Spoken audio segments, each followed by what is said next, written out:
Assise à l'arrière de l'ambulance, la fillette s'endormit contre son épaule. Amélie la regarda longuement, une larme glissant sur sa joue. Elle ne savait pas encore que cet enfant qu'elle venait de sauver était le sang de son sang. La pluie était apaisée quand LH Ambulance arriva aux urgences de LH Hôpital de Colmar. Les néons froids et la tension du service de nuit accueillirent Amélie comme un vieil écho de son quotidien. Pourtant, cette fois, elle n'était pas là comme infirmière, mais comme témoin d'un miracle ou d'un drame en devenir. Lucie dormait toujours, la tête posée sur les genoux d'Amélie. Son petit pendentif en argent, en forme de cœur, reflétait la lumière blanche du couloir. Dessus, une inscription fine. « Pour ma Lucie, avec tout mon amour, M. » C'est la mère adoptive, pensa Amélie. Marianne Delcourt. Ce nom ne lui disait rien, mais il sonnait étrangement familier. Quelques minutes plus tard, Gabriel Roche entra dans la salle d'attente. Trempé, le visage marqué par la fatigue et l'émotion, il se laissa tomber sur la chaise en face d'elle. « La femme, elle est en vie, dit-il enfin. Mais son état est grave, traumatisme crânien, elle est en chirurgie. » Amélie hocha la tête, soulagée.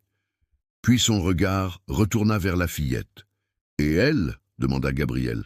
« Physiquement, rien de grave, mais elle est en état de choc. Elle ne quitte plus ma main. » Un silence s'installa entre eux, seulement troublé par le bourdonnement des machines et le murmure du personnel. Gabriel observa Amélie un instant, intrigué. « Vous la regardez comme si vous la connaissiez, » dit-il doucement. « Je ne sais pas, il y a quelque chose. Son visage, ses yeux... » Elle s'interrompit, mal à l'aise. C'était insensé, et pourtant cette sensation ne la quittait pas. Quand Lucie se réveilla, elle demanda aussitôt « Où est maman ?» Amélie prit une grande inspiration. « Les docteurs s'occupent d'elle, ma puce. Elle est forte, elle va s'en sortir. » Lucie la fixa longuement. Puis, sans prévenir, elle passa ses bras autour du cou d'Amélie et murmura « Merci de m'avoir sauvé. Je veux rester avec toi. » Ces mots transpercèrent à nouveau le cœur d'Amélie. Elle sentit une chaleur étrange, presque maternelle, mais une infirmière entra à ce moment-là. « Madame Dufresne ? Oui, le docteur Lefort veut vous parler. Il y a quelque chose que vous devriez voir. » Amélie suivit l'infirmière jusqu'à la salle des dossiers médicaux. Là, le docteur Lefort, un vieil homme qu'elle connaissait bien, l'attendait. Sur son bureau, un dossier ouvert marqué du nom « Lucie Delcourt, née le 14 mars 2018. »« Docteur, pourquoi me montrer cela ?» demanda-t-elle, surprise. Il la regarda avec gravité. « Parce que j'étais de garde à cet hôpital le soir où... Vous avez perdu votre bébé. » Le cœur d'Amélie manqua un battement. « Quoi? Pourquoi parler de ça maintenant ?»« Parce que les dates coïncident, Amélie. Et il y a autre chose. » Il lui tendit une photo du dossier, le bracelet de naissance de Lucie. Dessus, un code d'identification hospitalier. Le même numéro que celui de l'enfant qu'Amélie avait perdu. « C'est impossible, » souffla-t-elle pâle. « Je ne peux pas affirmer quoi que ce soit sans test ADN, mais il y a des incohérences dans les archives de l'époque, un transfert d'enfants non autorisé et un rapport médical falsifié. » Amélie sentit ses jambes se dérober. Son esprit tourbillonnait. Si ce que disait le docteur était vrai, alors cette petite fille, cet enfant qu'elle venait de sauver au bord de la route, pourrait être sa propre fille. Gabriel, qui avait discrètement suivi la conversation, posa une main sur son épaule. « Amélie, écoutez-moi. Si c'est vrai, vous devez aller jusqu'au bout. Vous méritez la vérité. » Elle releva les yeux vers lui, les larmes au bord des cils. « Et si cette vérité détruit une autre famille ?» Gabriel serra doucement sa main. « Alors ce sera au destin d'en décider.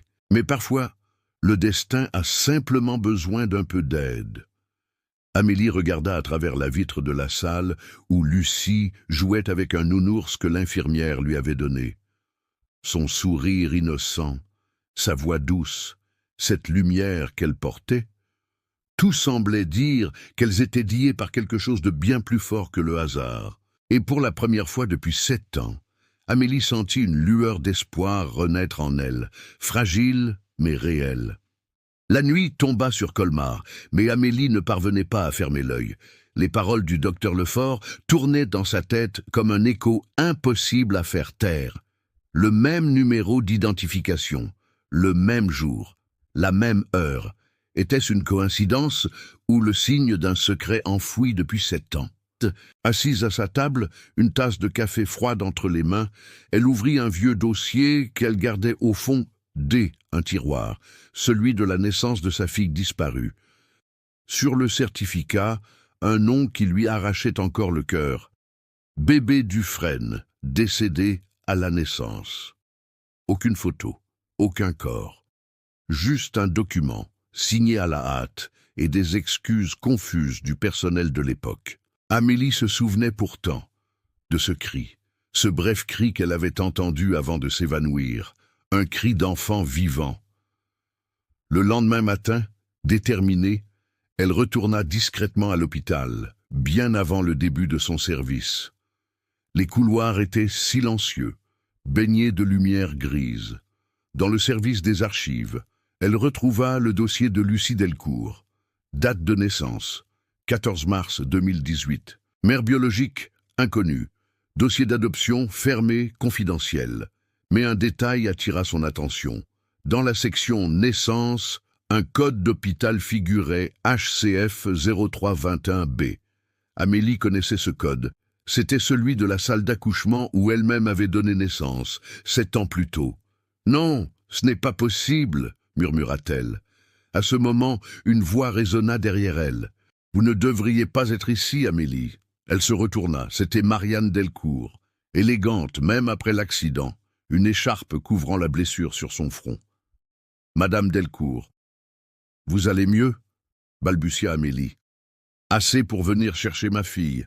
On m'a dit qu'elle était ici, en observation. » Amélie hésita, puis tenta de masquer son trouble. « Lucie va bien. Elle dort encore. » Marianne s'approcha, la regardant droit dans les yeux. « Vous avez été très courageuse. Je vous remercie d'avoir sauvé ma fille. Vraiment. » Son ton était courtois, mais froid, presque méfiant. « Je n'ai fait que mon devoir, » répondit Amélie doucement. « Peut-être, mais parfois, le devoir nous pousse à poser trop de questions. » Amélie sentit un frisson parcourir son dos. « Que voulez-vous dire? Simplement, laissez la vie reprendre son cours. Lucie n'a pas besoin d'être troublée par des histoires du passé. » Marianne lui tourna le dos et quitta la pièce. Son parfum resta dans l'air, lourd de mystère. Quelques minutes plus tard, Gabriel apparut. « Tout va bien ?» demanda-t-il. Amélie secoua la tête. « Non, cette femme, elle cache quelque chose. Elle savait que je cherchais dans les archives. Et pourquoi ce dossier est-il confidentiel ?» Gabriel croisa les bras, réfléchissant. « Les adoptions sont souvent classées ainsi. Mais s'il y a eu falsification, quelqu'un à l'hôpital doit être impliqué. Je veux savoir la vérité, dit Amélie, les yeux brillants. Je veux savoir si Lucie est ma fille. » Gabriel hocha la tête. « Alors on va le découvrir ensemble. » Ils passèrent le reste de la soirée à fouiller les anciens registres électroniques protégés par des codes. Grâce à un ancien mot de passe que Gabriel connaissait, ils accédèrent à un fichier oublié, Projet Élise, 2018. Le dossier contenait des noms de femmes, des dates d'accouchement et des mentions de transfert d'enfants pour adoption spéciale. Parmi eux, un nom frappa Amélie en plein cœur. Dufresne, Amélie, transfert validé. Ses mains tremblèrent. Ils ont pris mon bébé, ils l'ont donné. Gabriel la regarda, abasourdi. Mais qui aurait pu faire ça? Une seule réponse S imposa dans elle un esprit D, Amélie, quelqu'un de puissant, quelqu'un capable d'effacer des traces et d'acheter le silence, et ce quelqu'un, elle en était certaine, se trouvait tout près d'elle. Le lendemain matin, le ciel de Colmar était couvert d'un voile gris, comme si même la ville retenait son souffle.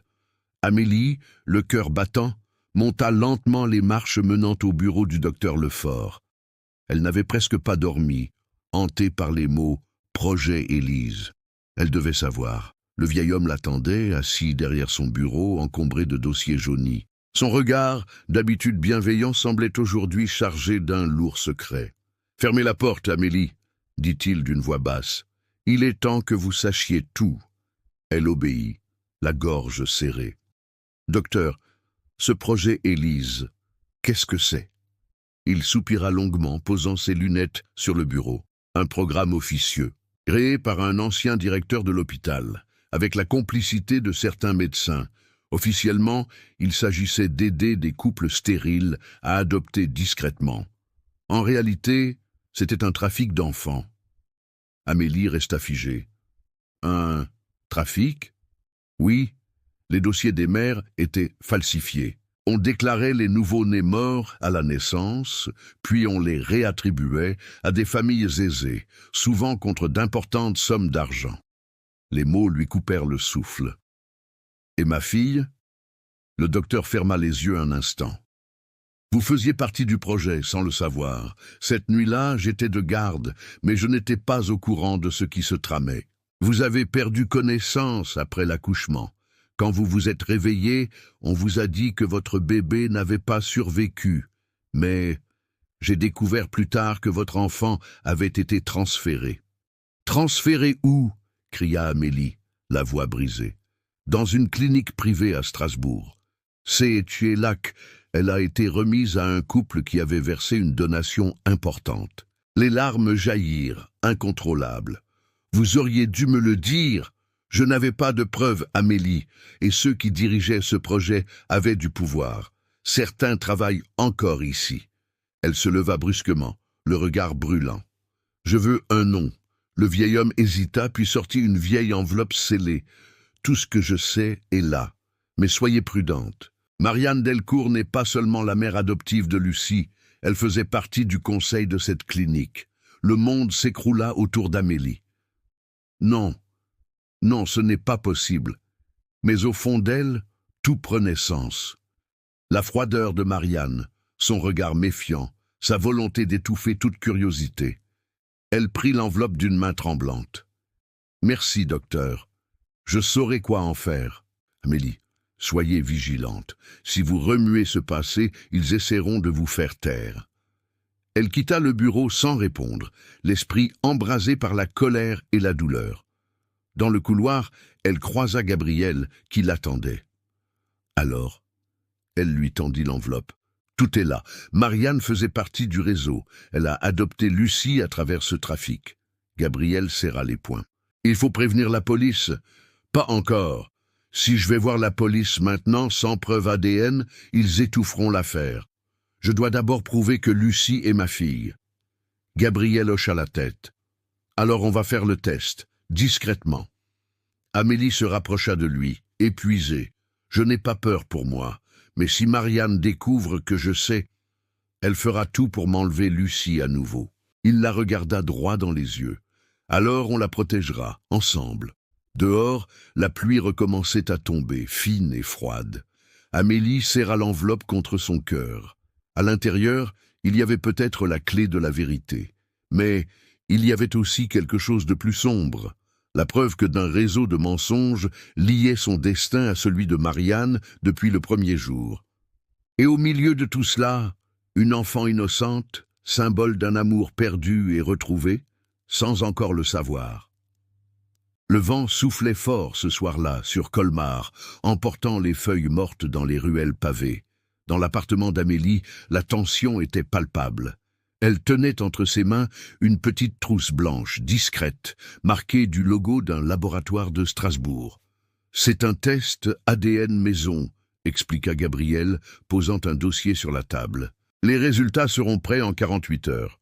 On doit juste prélever un échantillon de Lucie, sans que personne ne le sache. » Amélie hocha la tête, nerveuse. « Et si Marianne s'en rend compte ? On trouvera un moyen. Ce soir, elle rentre tard. J'ai un ami qui garde Lucie à la clinique. On peut y aller discrètement. » Elle prit une grande inspiration. Chaque pas qu'elle faisait la rapprochait de la vérité, mais aussi du danger. À l'hôpital, le service pédiatrique était presque vide. Les néons clignotaient, projetant des ombres étranges sur les murs. Amélie entra dans la chambre 207, où Lucie dormait paisiblement. Ses cheveux blonds retombaient sur son visage, sa respiration douce emplissait la pièce d'une paix fragile. Amélie s'assit à son chevet, émue. « Ma petite Lucie, si tu savais combien je t'ai cherché, » murmura-t-elle. Elle lui caressa doucement la joue, puis, avec des gestes précis, recueillit un petit échantillon de salive à l'aide du coton fourni dans le kit.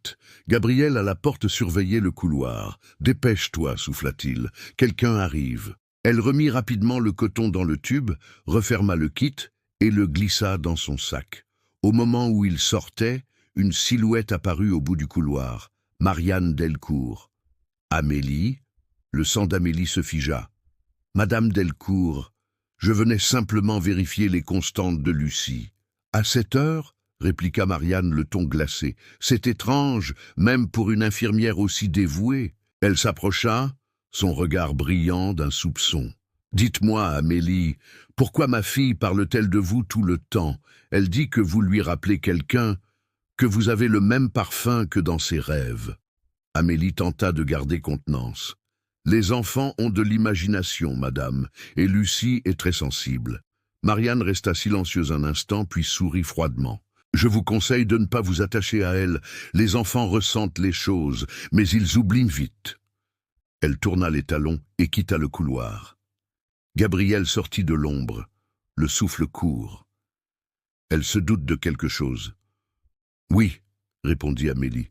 « Et ça ne fait que commencer. » 2 jours plus tard, Amélie reçut un message du laboratoire. Résultat disponible. Ouverture sécurisée. Son cœur battait si fort qu'elle avait du mal à respirer. Elle cliqua. Sur l'écran, les mots apparurent lentement. Compatibilité génétique, 98,97%, lien maternel confirmé. Les larmes lui montèrent aux yeux. C'est elle. C'est vraiment elle. Gabriel, ému, la prit dans ses bras. « Tu l'as retrouvée, Amélie, après toutes ces années. » Mais cette joie fut de courte durée. Quelques minutes plus tard, une enveloppe glissée sous sa porte attira son attention. À l'intérieur, une photo d'elle et Gabriel à l'hôpital, la nuit du prélèvement, accompagnée d'un mot « Je sais ce que vous avez fait. Restez loin de ma fille, ou vous le regretterez. » Monsieur D. Amélie sentit la peur s'insinuer dans chaque fibre de son corps. Marianne savait tout, et maintenant, la guerre entre elles venait de commencer. Ce soir-là, Amélie resta assise devant la fenêtre, serrant contre son cœur la feuille du résultat ADN.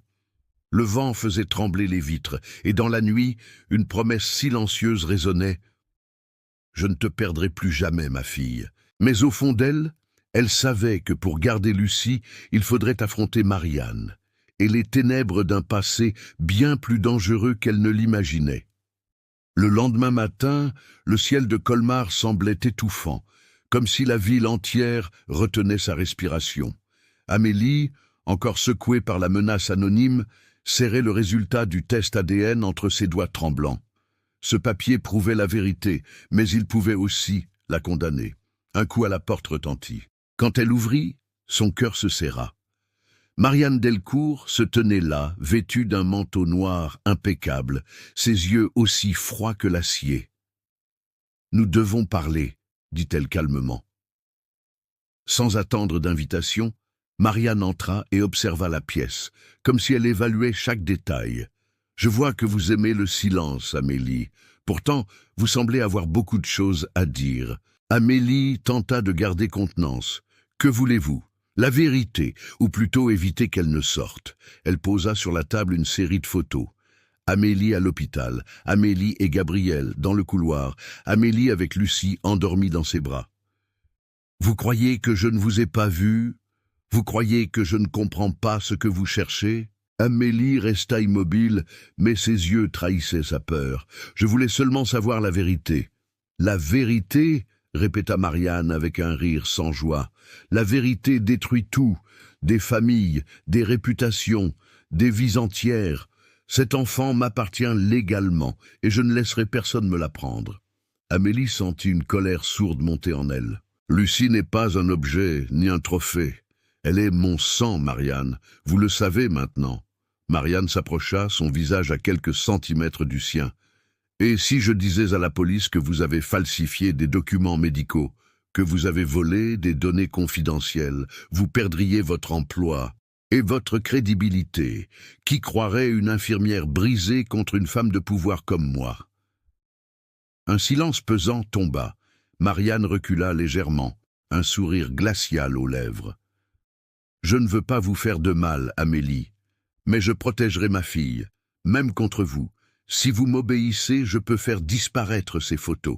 Si vous continuez, je vous détruirai.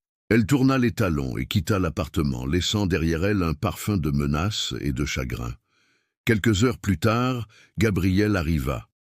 En voyant le visage d'Amélie, il comprit immédiatement. Elle est venue? Oui, elle sait tout. Elle a des photos, des preuves. Elle veut me réduire au silence. Gabriel frappa du poing sur la table. Cette femme est dangereuse. On doit aller à la police. Non, pas encore, dit Amélie d'une voix tremblante.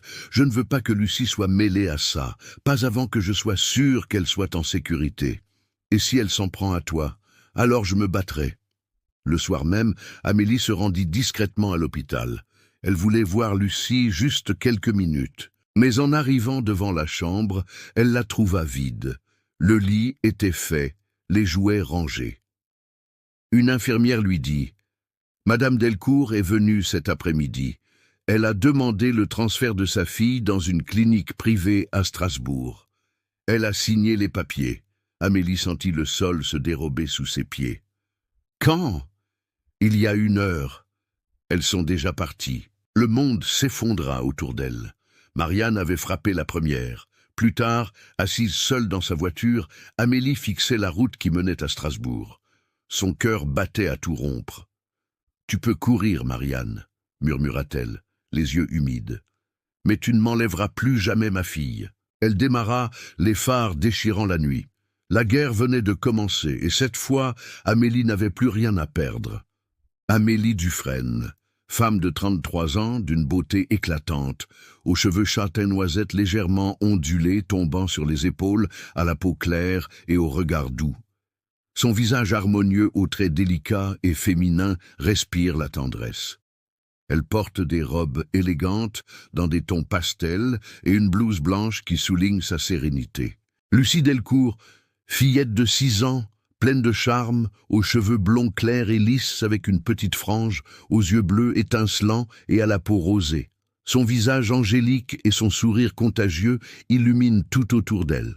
Elle porte toujours de légères robes fleuries et de petites chaussures blanches. Marianne Delcourt, femme de 42 ans, éblouissante et sophistiquée, aux cheveux noirs lisses, relevés en un chignon parfait, à la peau impeccable et aux traits marqués. Son regard intense et sa posture élégante imposent le respect. Elle porte des tailleurs sur mesure, au ton sombre et des bijoux discrets. Gabriel Roche, homme de 35 ans, d'une beauté magnétique, aux cheveux bruns foncés légèrement ébouriffés, à la barbe soigneusement dessinée et au regard profond. Son corps athlétique traduit force et courage. Il porte son uniforme de pompier avec un charme naturel, ou des vestes en cuir et un jean lors de ses moments décontractés. Docteur Étienne Marchand, homme de 50 ans, séduisant d'une manière mûre et énigmatique, aux cheveux gris soigneusement coiffés, à la peau légèrement bronzée et aux yeux perçants. Son sourire mesuré cache une intelligence froide. Toujours impeccable, il porte des costumes gris sur mesure et une montre de luxe. Le daube se levait à peine sur Colmar, quand Amélie gara sa voiture devant elle, immeuble de Gabriel. Ses mains tremblaient encore autour du dossier d'adoption. Elle avait conduit toute la nuit, les yeux brûlants, incapable d'accepter ce qu'elle venait de découvrir, la signature de Gabriel, celle de l'homme en qui elle avait eu confiance, l'homme qui lui avait juré de l'aider. Elle frappa à sa porte sans attendre. Après quelques secondes, il apparut, fatigué, les cheveux en désordre. « Amélie ? Mais qu'est-ce que tu fais là? Explique-moi, dit-elle d'une voix glaciale. Explique pourquoi ton nom est sur les papiers d'adoption de ma fille. Gabriel resta un instant figé, puis détourna le regard. Entre. Ce n'est pas ce que tu crois. Alors dis-moi ce que je dois croire, cria-t-elle, jetant le dossier sur la table. Tu m'as menti depuis le début. Il passa une main sur son visage, soupira longuement. Amélie, je n'ai jamais voulu te faire de mal. J'étais pompier ce jour-là, tu te souviens? L'accident sur la nationale, la pluie, la voiture renversée ont assorti de là inconsciente. Et dans la voiture, il y avait un bébé. Le cœur d'Amélie se serra. Lucie, oui, mais les secours croyaient qu'elle n'avait pas survécu. L'enfant a été transporté dans un autre hôpital, sous un faux nom, parce que l'administration voulait éviter un scandale. Et moi, j'ai signé les papiers sur ordre de la direction. On m'a dit que c'était pour protéger l'enfant, pas pour te voler ton sang. Amélie secoua la tête incrédule. Tu aurais pu me le dire, tous ces mois, toutes ces conversations. Tu savais. Je ne savais pas que Lucie était ta fille, pas jusqu'à ce que je voie les résultats ADN hier soir. Il s'approcha lentement, la voix tremblante. Je te jure, Amélie, je voulais t'aider, mais maintenant c'est plus dangereux que tu ne l'imagines. Marianne n'est pas seule. Derrière elle, il y a des gens puissants, des politiciens, des médecins, des noms qu'on ne prononce pas ici. Amélie sentit un frisson glacé parcourir son dos. Et toi, tu travailles pour eux? Non. Je voulais réparer ce que j'ai fait. Mais si tu continues, ils te feront taire, comme ils l'ont fait avec d'autres avant toi. Le silence tomba, lourd, insupportable. Puis elle demanda d'une voix brisée, « Alors, que me conseilles-tu? Fuir? Me taire? Oublier ma fille ?» Gabriel la regarda droit dans les yeux. « Je te conseille de vivre, parce que si tu continues à creuser, tu risques de mourir avant de la revoir. » Mais Amélie n'était plus la même femme qu'avant. Elle prit le dossier, le serra contre elle et répondit « Je ne fuis plus. Cette fois, c'est moi qui vais chercher la vérité, Gabriel, même si je dois affronter l'enfer. » Il tenta de la retenir, mais elle quitta l'appartement sans un mot. En bas, la pluie recommençait à tomber, lavant les rues comme pour effacer les traces de ses pas. Quelques heures plus tard, elle se rendit à l'hôpital où elle travaillait. Elle savait que les archives médicales contenaient les dossiers originaux de l'accident de 7 ans auparavant. Elle força discrètement l'accès à la salle des registres, son cœur battant à tout rompre. Sous la lettre D, elle trouva un nom barré à l'encre rouge. Dufresne, Amélie, transfert annulé, dossier scellé. Mais juste en dessous, un autre nom écrit à la main. Delcourt Lucie, adoption spéciale, autorisation signée, G. Roche. Elle sentit une main se poser sur son épaule. Elle sursauta. C'était le directeur de l'hôpital. « Que faites-vous ici, Amélie ?» dit-il d'un ton sec. « Je cherche la vérité. Parfois, la vérité détruit plus qu'elle ne répare. » Ses yeux brillaient d'une étrange inquiétude. Puis il ajouta à voix basse, « Ils savent que vous cherchez. Ils viennent pour vous. » Avant qu'elle ne puisse répondre, les lumières s'éteignirent brusquement. Le couloir plongea dans le noir. Et dans le silence, elle entendit des pas s'approcher. Amélie recula, son souffle court, serrant le dossier contre sa poitrine. Des silhouettes avançaient dans l'obscurité, et une voix familière murmura « Je t'avais prévenu, Amélie. Tu n'aurais jamais dû revenir ici. C'était Marianne. » Une douleur sourde pulsait dans la tête d'Amélie lorsqu'elle reprit connaissance. L'air était humide, presque irrespirable. Autour d'elle, le silence n'était brisé que par le goutte-à-goutte régulier d'une fuite d'eau.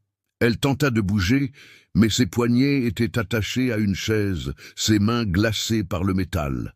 Un frisson la parcourut. « Où suis-je » murmura-t-elle faiblement. La pièce était sombre, éclairée seulement par une ampoule nue qui clignotait au plafond. Une caméra était fixée dans un coin et un écran diffusait une image floue, celle d'une petite fille endormie, Lucie. Amélie sentit son cœur se briser. Non, pas elle. La porte s'ouvrit lentement. Marianne Delcourt entra, vêtue d'un manteau beige, les cheveux tirés en arrière. Son visage ne trahissait aucune émotion. « Tu aurais dû m'écouter, dit-elle calmement. Tout cela n'était pas nécessaire. » Amélie la fixa avec haine. « Où est ma fille ?»« En sécurité, » répondit Marianne. « Mais plus tu insistes, plus tu mets sa vie en danger. Tu crois comprendre, Amélie, mais tu ignores tout du monde dans lequel tu t'es engagée. » Elle s'approcha, posa une main froide sur la joue d'Amélie. « Je t'avais prévenu.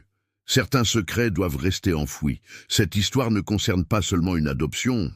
Elle touche à des expériences médicales, à des dons d'embryons, à des manipulations génétiques que personne ne doit connaître. » Amélie écarquilla les yeux. « Qu'est-ce que tu racontes ?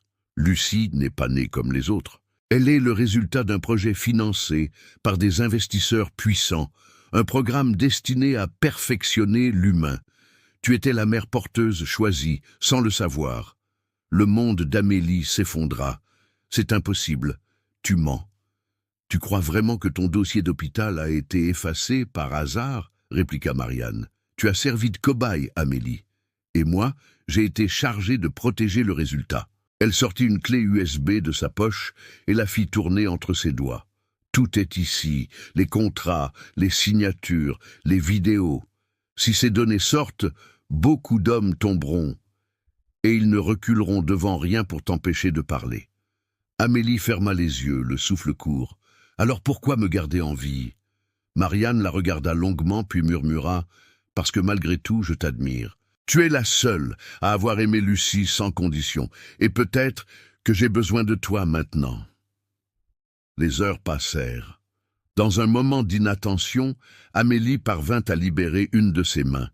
Le métal grinça, mais le bruit fut couvert par une sonnerie de téléphone dans la pièce voisine. Profitant de l'instant, elle se leva brusquement, fit tomber la chaise et courut vers la porte. Le couloir était étroit, plongé dans la pénombre. Elle avança à tâtons jusqu'à une sortie de secours. Dehors, la pluie tombait à verse. Ses pas résonnaient dans la nuit, tandis qu'elle fuyait sans se retourner. Elle se réfugia dans un hangar abandonné, à la périphérie de Strasbourg. Trempée, haletante, elle chercha un téléphone parmi les débris. Ses doigts tremblants composèrent un seul numéro. Gabriel. Il répondit aussitôt. « Amélie ? Mon Dieu, où es-tu ? Ils m'ont enfermé. Marianne. Elle a parlé d'un programme de manipulation et de Lucie. »« Ne dis rien au téléphone !» coupa-t-il brusquement. « Ils peuvent t'écouter, envoie-moi juste ta position, je viens te chercher. » Amélie hésita, puis envoya sa localisation. Elle s'effondra sur le sol froid, épuisée. Ses paupières se fermèrent lentement. Quand elle se réveilla, Gabriel était là, agenouillé près d'elle. « Ça va aller ? Je t'ai trouvé ?»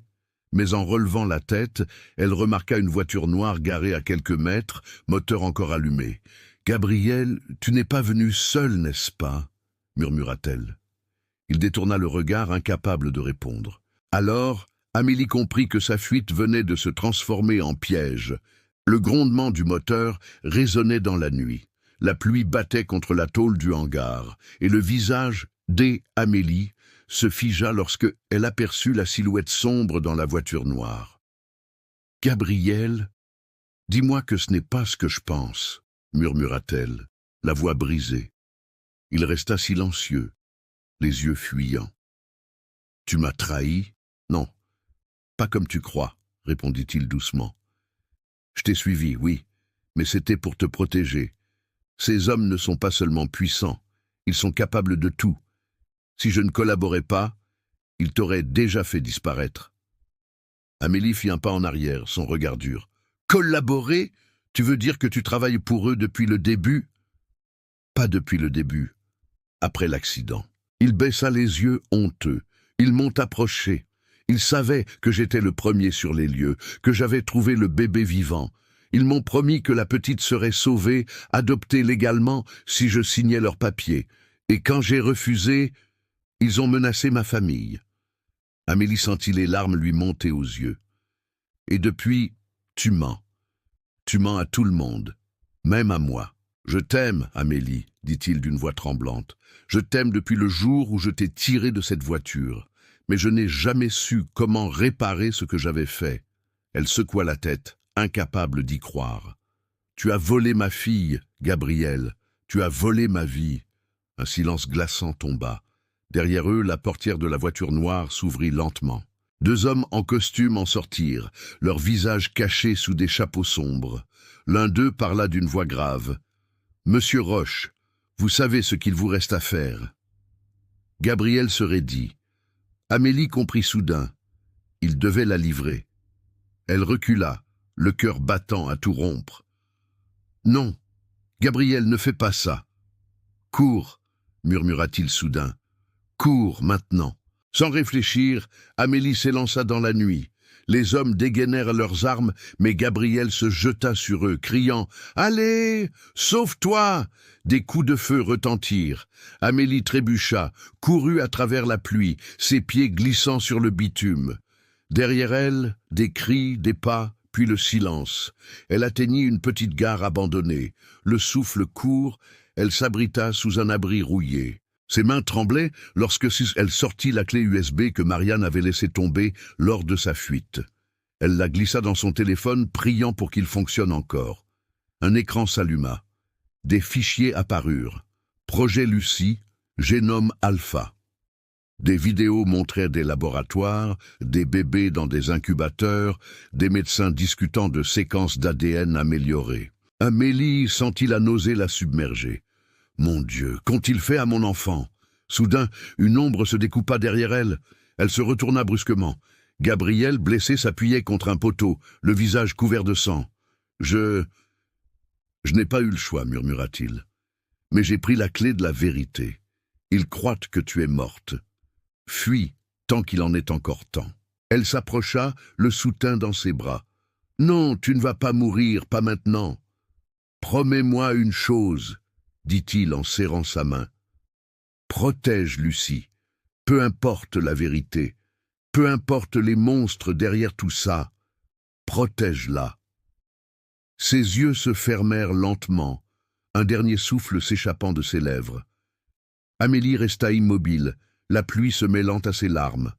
Au loin, une sirène de train retentit. Le premier wagon passa lentement devant elle, puis un deuxième. Elle monta à bord, sans savoir où elle allait.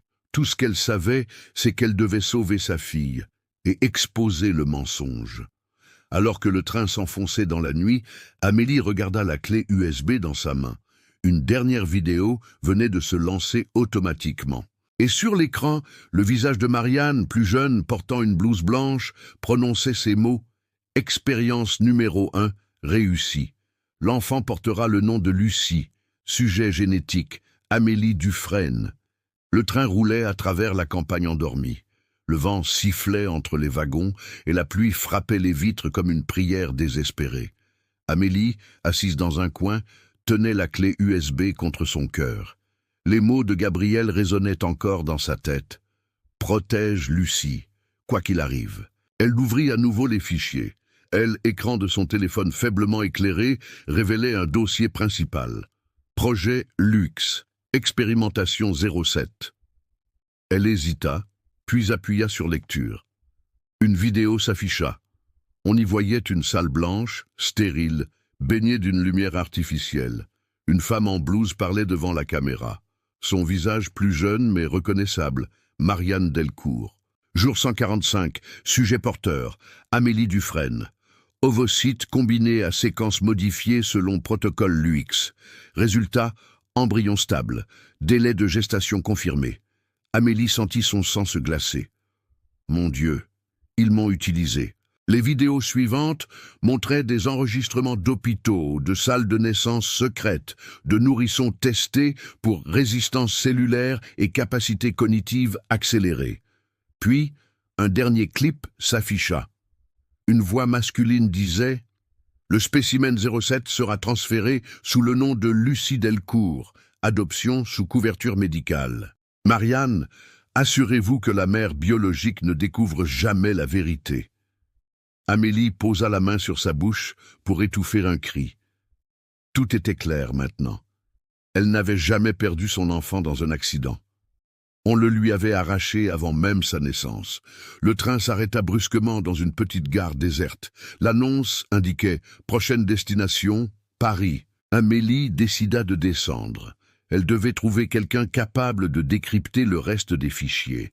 Sous un abri, elle croisa un vieil homme en imperméable, lisant un journal jauni. Elle s'approcha, hésitante. « Excusez-moi, monsieur, savez-vous où je pourrais trouver un cybercafé ouvert cette nuit ?» Il la regarda avec curiosité. « À cette heure, mademoiselle, il n'y a que les fantômes et les secrets qui ne dorment pas. Essayez à la vieille librairie, au bout de la rue. Ils ont encore un ordinateur là-bas. » Elle le remercia et se mit en marche. La librairie était sombre, poussiéreuse, mais une lampe brûlait à l'intérieur. Le propriétaire, un homme maigre à la barbe grise, la laissa entrer sans poser de questions. « Je peux utiliser l'ordinateur ? Faites vite, dit-il simplement. Elle inséra la clé. Les fichiers s'ouvrirent. Parmi les documents, un nom revenait sans cesse. Dr Éloi Marchand, le coordinateur du programme. En bas de la page, une adresse parisienne, Institut de recherche génétique Saint-Clair. « Voilà donc où tout a commencé, » murmura-t-elle. Soudain, la porte de la librairie grinça. 2 silhouettes se dessinèrent dans l'ombre. Amélie se retourna, le cœur battant. Mais ce n'étaient pas des agents. C'était une jeune femme et un garçon, visiblement effrayés. « Vous êtes Amélie Dufresne ?» demanda la femme. « Oui, qui êtes-vous ?»« Je m'appelle Claire, j'ai travaillé pour Marianne, j'ai vu ce qu'ils ont fait, et je veux vous aider. » Amélie hésita, méfiante. « Pourquoi maintenant ? » « Parce qu'ils viennent pour moi aussi. J'ai volé une partie des dossiers avant de fuir. Lucie n'est pas la seule. Il y a eu d'autres enfants, d'autres mères. » Amélie sentit ses jambes fléchir. « Combien ? » « 9. » Le mot tomba comme un couperet. 9 enfants créés, manipulés, dispersés à travers le pays. Et Lucie était la clé. Claire sortit une enveloppe de sa veste. « Voici les coordonnées du docteur Marchand. Il s'est caché depuis des années. Il détient la vérité sur le programme Luxe et sur Marianne. » Amélie prit l'enveloppe. « Je trouverai cet homme. Je le forcerai à tout dire. Et ensuite, plus rien ne les protégera. » La libraire s'assombrit soudain. Par la fenêtre, des phares s'allumèrent. Des véhicules noirs encerclèrent la rue. « Ils nous ont retrouvés, » chuchota Claire. Amélie ferma la clé USB dans son poing, son regard brillant de détermination. « Alors, il est temps qu'ils apprennent ce que c'est que d'avoir peur. » Paris s'étendait sous une pluie fine, quand Amélie et Claire descendirent du train. La ville, habituellement vibrante, leur semblait étrangère, pleine d'ombres et de promesses dangereuses. Elles se fondirent dans la nuit, guidées par l'adresse griffonnée sur le dossier, Institut de recherche génétique Saint-Clair, un bâtiment discret dans le 11e arrondissement, aux volets toujours fermés. « Tu es sûr que Marchand est ici ?» murmura Amélie, serrant la clé USB contre sa poitrine. « Oui, il a des rendez-vous notés dans un carnet que j'ai pris avant de partir. Il ne sait pas que nous venons, » répondit Claire, en jetant des regards méfiants autour d'elle. Entrée de Institut, était gardée par un interphone muet et une plaque en laiton terni. Elles contournèrent le bâtiment et trouvèrent une porte de service entr'ouverte, dissimulée dans une ruelle encombrée de cartons. À l'intérieur, un escalier descendait vers des étages souterrains. L'odeur d'antiseptique et de papier ancien les accueillit. Dans un couloir tapissé de tableaux scientifiques, elles aperçurent enfin une porte marquée « Dr Éloi Marchand, consultant retraite ». Claire frappa doucement. Une voix rauque répondit « Entrez ». La pièce était petite, encombrée de livres et d'appareils rouillés. Un homme maigre, aux cheveux poivre et sel, leva les yeux. Son regard était celui de qui a trop vu. « Vous êtes Claire ?» balbutia-t-il. « Oui, et voici Amélie Dufresne. » Le visage de Marchand pâlit. « Je vois. Asseyez-vous. Parlez vite, je n'ai pas beaucoup de temps. » Amélie posa la clé USB sur la table. Son geste le fit trembler. « Nous savons tout, » dit-elle, la voix ferme. « Le projet LUX, les 9 enfants, les expériences. Nous voulons savoir où est le reste des enfants et qui protège ce réseau. » Marchand prit une profonde inspiration. « Ils m'ont payé pour obéir, avoua-t-il. Au début, je croyais que nous faisions progresser la médecine. Puis les promesses ont pris le pas sur l'éthique. Il ouvrit un tiroir et sortit un dossier épais. Des noms, des dates, des lieux. Parmi eux, Lyon, Nantes, Bordeaux, Lille, les adresses de familles adoptives et de cliniques complices. Il montra une page où figurait un symbole, un phénix stylisé, ayant servi de logo au financement du projet. Ce symbole appartient à une fondation privée. Ils ont infiltré les conseils d'administration, payé des médecins et intimidé ceux qui ne se conformaient pas. Amélie parcourut les pages, tremblante. Un nom apparut qui la fit frissonner. Delcourt Foundation, siège social, Paris. Marianne n'agit pas seule, chuchota Marchand. Elle est la figure publique. Les vrais architectes restent dans l'ombre. Claire posa la main sur l'épaule d'Amélie. « Comment pouvons-nous prouver tout ça ?» demanda-t-elle. « Il faut des témoins, » répondit Marchand. « Des anciens scientifiques, des dossiers imprimés et un lieu où ces enfants ont été suivis. Il y a un hôpital privé en périphérie de Paris, ancienne annexe de Saint-Clair. C'est là qu'ils ont centralisé les données. » Amélie sentit la colère monter en elle, mais aussi une lueur d'espoir. « Alors allons-y !» Ils quittèrent l'appartement à pas feutrés. Le trajet en voiture fut silencieux, chacun absorbé par ses pensées. Quand elles arrivèrent à l'hôpital périphérique, les lumières étaient réduites, mais un gardien somnolait près de l'entrée. Claire, qui connaissait les codes, détourna son attention pendant que Marchand força une porte latérale. Dans les sous-sols, des rangées de dossiers reposaient encore sur des étagères métalliques.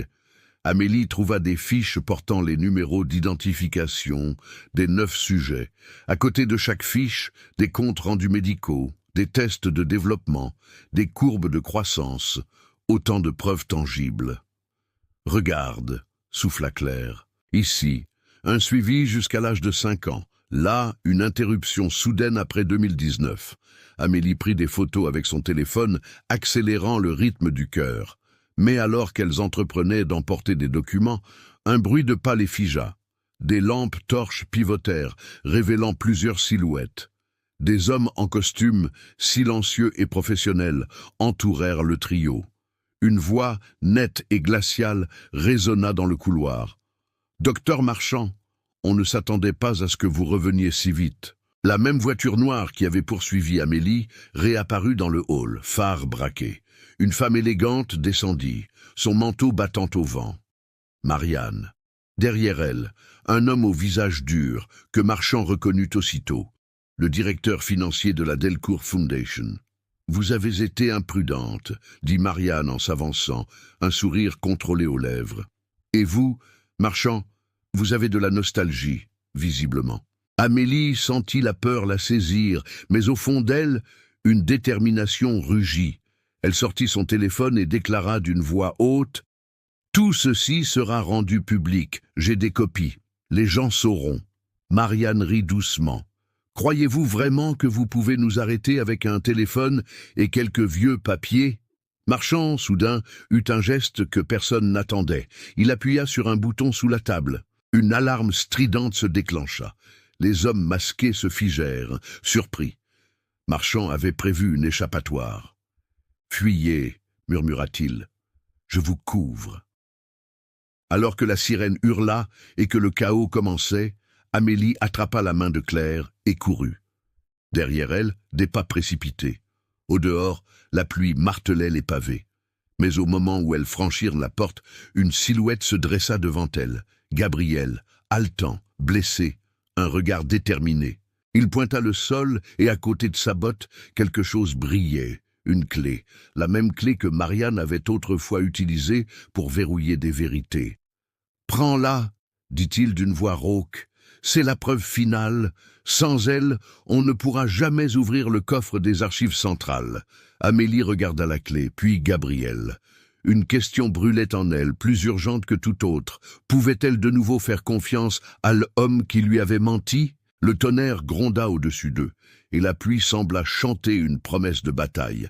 La pluie battait toujours sur les toits de Paris, quand Amélie suivit Gabriel à travers une ruelle sombre. Claire, haletante, fermait la marche. Derrière elle, On entendait encore les sirènes de l'Institut Saint-Clair et les cris des hommes de Marianne. Ils s'arrêtèrent enfin sous une arche de pierre. Gabriel souleva une plaque métallique dissimulée dans le sol et révéla une trappe étroite. « C'est ici », dit-il. « Le coffre est sous l'ancien entrepôt de la Fondation. Personne ne sait que ce passage existe, sauf moi et Marianne. » Amélie hésita.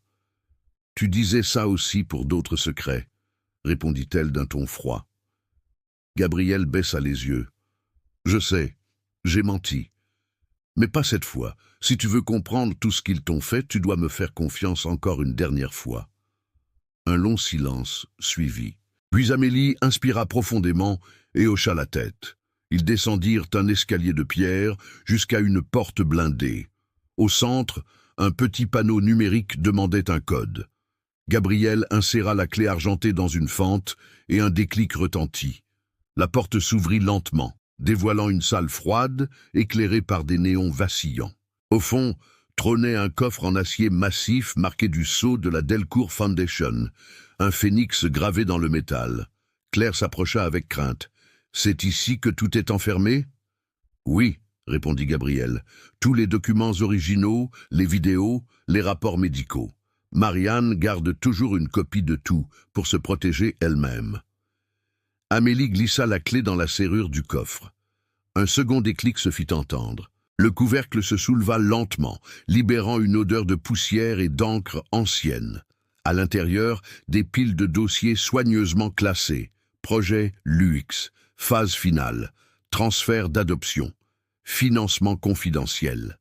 Mais un dossier, plus petit que les autres, attira immédiatement son attention. Il portait simplement le titre « Sujet 07, Lucie Dufresne ». Amélie sentit son cœur s'arrêter.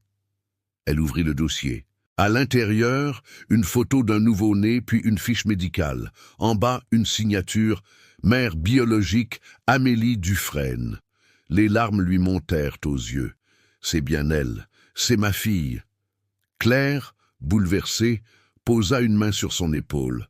Mais en feuilletant plus loin, Amélie découvrit autre chose. Une mention écrite à la main. Modification génétique réussie. Capacité d'apprentissage précoce, perception accrue. À surveiller. Instabilité émotionnelle, due à séparation précoce. Amélie recula d'un pas. « Qu'est-ce qu'ils lui ont fait ?» cria-t-elle presque. Gabriel serra les poings. Ils ont voulu créer l'enfant parfait. Ils ont échoué parce que l'amour n'entre pas dans leurs équations. Mais au fond du coffre, un autre dossier attira l'attention de Gabriel. Il le sortit, l'ouvrit et son visage se figea. Amélie, intriguée, s'approcha. Sur la couverture, un nom, Sujet 08, Gabriel Roche. « Quoi ?» souffla-t-elle. Gabriel resta muet. Les feuilles tremblaient entre ses doigts. « Je ne savais pas... » Il lut à voix haute. Sujet né d'une expérience parallèle. Transfert de cellules du projet initial. Sujet intégré au programme à l'âge de 6 ans sous supervision du docteur Marchand. Amélie sentit le sol se dérober sous ses pieds. Tu faisais partie du projet LUX, depuis toujours. Gabriel releva les yeux, désespéré. Je n'ai aucun souvenir de tout ça. Ils ont effacé ma mémoire, Amélie. Marianne m'a élevé comme un de ses protégés. Je ne savais pas qu'elle m'avait programmé pour te surveiller. Un silence terrible suivit. Seuls les néons bourdonnaient. Claire regardait autour d'elle, incrédule. Alors elle a créé un réseau entier, des enfants fabriqués, réutilisés comme instruments de contrôle. Amélie referma lentement le dossier de Lucie et le glissa contre son cœur. Peu importe ce qu'ils ont fait, Lucie n'est pas une expérience, c'est ma fille, et je vais la sauver. Gabriel s'approcha d'elle, les yeux humides. « Laisse-moi t'aider. Même si mon sang porte leurs mensonges, mon cœur, lui, t'appartient. » Elle détourna le regard, mais une larme coula sur sa joue. « Alors prouve-le. » Soudain, une explosion retentit au-dessus d'eux. Le plafond vibra, la poussière tomba, les lumières clignotèrent. « Ils nous ont trouvés !» cria Claire. Amélie serra la clé USB dans sa main et attrapa les dossiers les plus importants. Gabriel ouvrit une trappe secondaire. « Par ici !» Ils s'enfuirent alors que des flammes envahissaient la salle. Dans le vacarme, Amélie jura qu'elle entendait la voix glaciale de Marianne résonner à travers les haut-parleurs. « Vous ne pouvez pas fuir votre origine, Amélie. Vous appartenez à notre œuvre. » Mais Amélie ne se retourna pas. Elle courait pour la vérité, pour Lucie, pour briser la chaîne des mensonges. Et derrière elle, le coffre des archives S effondra dans le feu, emportant avec lui les secrets un empire qui tremblait enfin. Elle nuit. S'embrasser des colonnes de fumée montaiant Odysseus, de l'entrepôt N. Fut projetants sur le ciel de Paris une lumière rouge sang. Amélie Gabriel et Claire courant le long des quais des Seine, haletants les visages, noyés par la suie. ILS savant con à sa vécu, dit Claire entrée du souffle. Ped import, répondit Amélie, serrant le dossier de Lucie contre sa poitrine. Cette fois, c'est nous qui allons frapper. Gabriel regarda author do, et allons nous. Chez quelqu'un qui doit tout savoir un journaliste. Il s'appelle Adrien Morel. Il inquiète sur la fondation del court depuis des années. I les traverseront un vieux ponte évitant. Les sirenes corned ils ignorant, unimmuable, du marais, Amélie frappatoire, fois un port métallique épris, en long silence. Elle s'ouvrit sur un homme aux cheveux décidents, tenant une tasse de café froid.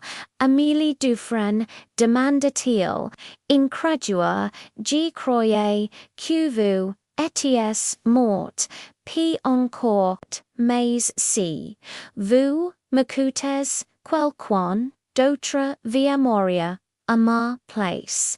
Adrien les fit entrer. Le petit appartement de Burdate de Journeau, de crans et de cartes relies par des fils rouges, sur un mur des photos de Marianne, du Dr Martian et du logo du Phoenix. Amélie déposa les dossiers sur la table, voici la preuve, les fichiers, les noms, les adresses, et la colle pour tout ouvrier Adrien Parkerot, rapidement les documents, s'essu s'élargissant de cest.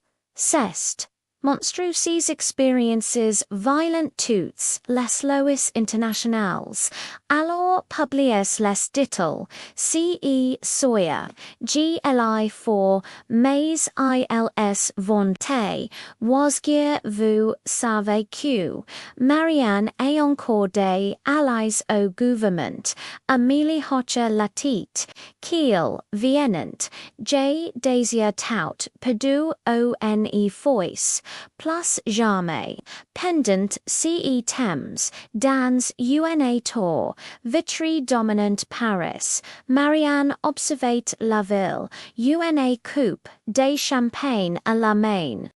Sur un écran devant elle, les caméras montrant les restes fumants de l'entrepôt. I les ont survécu dit l'homme en costume et ses kits, G. Lassaise répondit-elle calmement. Mais I les n'auront pas loin, l'enfant est ma garantie. Lucie, oui, elle est désir ensuite. Amélie croit lever sa vie. Mais Lucie est sous notre contrôle depuis le début. Elle saurait glacialement, Amélie n'a jamais compris. Que tout cela n'était qu'une répétition. Lucie est plus plus KN font, c'est la prototype achieve. O Petit Matin, Adrian Lanka, La Diffusion, Les Features Cephotrantes, Sur des Designs Decides, Des Chains Independence, Des Réseaux Sociaux, Les Titres Défiliant, Experiences Secrètes sur des Enfants, La Scandale de la Fondation Delcourt, UNE Infirmière, révèle l'existence du projet Lux, les images des laboratoires, des bébés testés, des reports médicaux tout, fut révélé, la paix entire tremble sous le choc, mais au moment où la vérité éclatait. Un message anonyme apparaît sur les écrans d'Amélie et de Gabriel. Lucie est avec nous. Venez seul, si vous voulez, la revoir.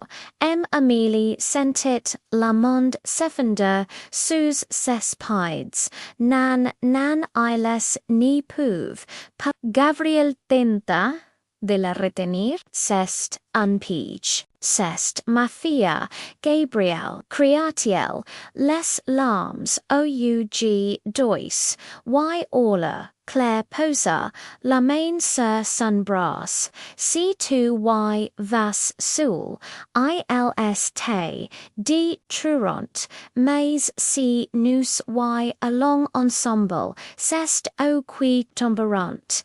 Amélie sera laquelle, USB dans SA, main réfléchissant UNA second, puis elle leva les yeux vers Gabriel, alors préparatoire ce soya, tout c'est la rencontre utu lu dans les ruines d'un ancien manoir à la périphérie de Paris.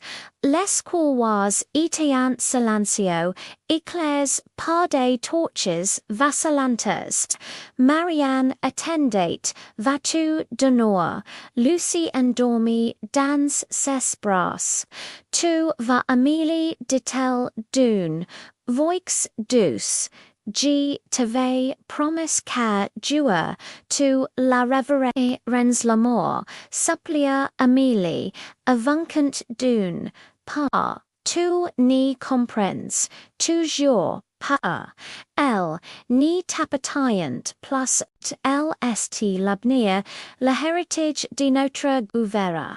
Amélie fit un geste vers la call USB. J'ai détruit ton empire. Marianne éclata de rire. Tu crois-tu qu'elle respire? Le projet vit soudain en brute. De verre-brise, retentit derrière elle. Gabriel se rougit de l'ombre, disarma les gardes et cessit Lucie dans ses bras. Cause Amélie d'étis éclatorant, les vitres voleront en éclats. Marianne ou la ramenez et Amélie attrapa Lucie et courat vers elle sortie. Les flammes envahirent le manoir, comme si la destin lui-même voulait effacer les traces du mal au loin UNX. Loin UN explosion fit trembler la terre, elle fut devora les mers. Important la fortune et les secrets de Marianne Delcourt, quand tout fut termine Amélie. Lucie et Gabriel se tenaient dans la clairière, la regard tourne vers les flammes. Lucie réveillée, serra la main de sa mère. Me manque pas te bro.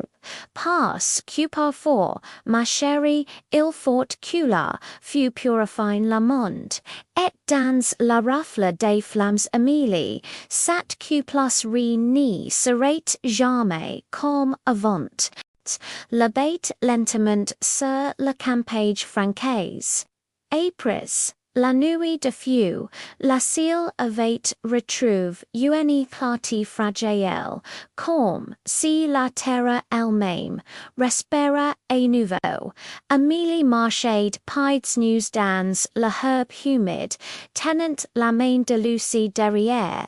Elles, les ruines fumantes du manoir Delcourt disparaissent peu à peu dans la brume. Gabriel, blesse à la pole, s'approcha dels cava demanda-t-il, la voix tremblante Amélie, hoti la titui c'est fini, Lucie leva les yeux vers sa mère, on n'y retournera plus l'obus nan, mon ange, on n'y retournera plus jamais. Elles s'assurant toutes, les trois au bord d'un champ, l'eau au la soleil naissant facit scintilla, les gouttes de rosée, en silence du stella apris tem decris et de daula, le monde semblait, enfin paisible. Amélie sought it. La colle USB DSA poche, 2CEQJ trouve, 2CE ont fait. G niveau plus QK news définis. Gabriel la regarda sans comprendre, elle lanka la colle dans un petit ruisseau.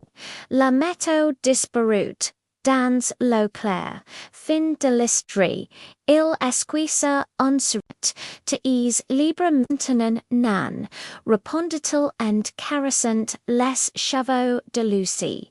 Nous sommes libres. Les semaines suivantes furent silencieuses mais intenses. La scandale de la fondation Delcourt éclata partout. Les médias révéleront les noms, les comptes bancaires, les complices.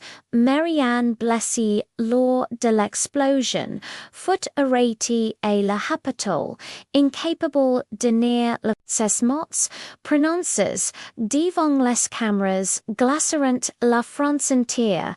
J voulait crier en monde Miller. Mais pour Amélie ses mots n'étaient plus que du vent, elle s'était retirée avec Lucie dans un petit village près de la mer, loin du brut et de la paix. Chaque matin, elles alliant marcha sur la plage.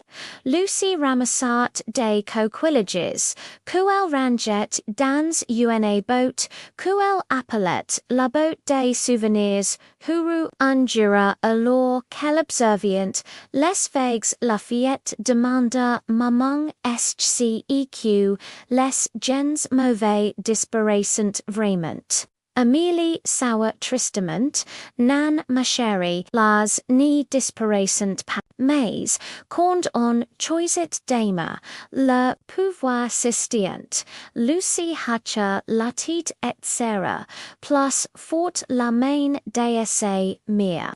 Quelques mois plus tard, Amélie recut une lettre sans expéditeur, et l'intérieur un simple mot. Merci d'avoir brisé la chaîne. Marcham, elle referma l'enveloppe, et regarda la ciel. Dans le bleu clair du matin, elle crut voir passer un phénix de lumière, symbole de destruction, mais aussi de renaissance. Gabriel arriva avec un panier, des fruits, le sourire timide. La mère t'appelle encore aujourd'hui. Toujours répétait-elle. Elle me rappelle que tu renotes. Mime, apris la tempête. ILS marcherant, toast-toi vers le rivage. La vent jouait dans les chevaux de Lucie qui riait. insouciante comme si san n'avait jamais connu la paix. Amélie la regarda courir, les yeux imbus déjoués. Elle savait que la chemin serait long mais cette fois il appartenait à la vie par au pas. Quand la soleil atteignit l'horizon, elle ferma les yeux et murmura. Merci pour second souffle, pour cette lumière, pour cette renaissance. Lucy revint, vers elle et glissa en coquillage, dans ses mains. Tiens me pour qu'on se souvienne que la mer garde nos secrets, mais qu'elle rend toujours si qu'on est perdu. Amélie serra la coquillage contre son cœur.